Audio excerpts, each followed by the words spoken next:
Format of profit and loss appropriation account. First of all appropriation account होता क्या है? तो appropriation means distribution of profit and loss. Profit and loss को distribute करना ही appropriation account होता है। देखिए, इसके अंदर जो भी आपका नेट प्रॉफिट होता है उसी में से ही आपको डिस्ट्रीब्यूट करना होता है पार्टनर्स में।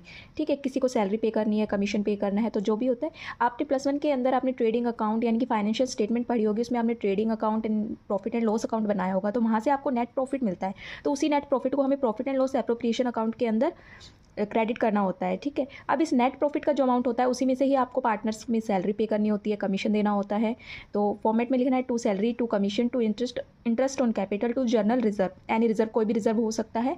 और आपको क्रेडिट साइड में लिखना है इंटरेस्ट ऑन ड्रॉइंग। ठीक है, जो प्रॉफिट लॉस एप्रोप्रिएशन अकाउंट होता है वो आपके नॉमिनल नेचर का होता है। डेबिट में आपके सारे एक्सपेंसेस आते हैं, क्रेडिट साइड आपकी सारी इनकम्स आती हैं।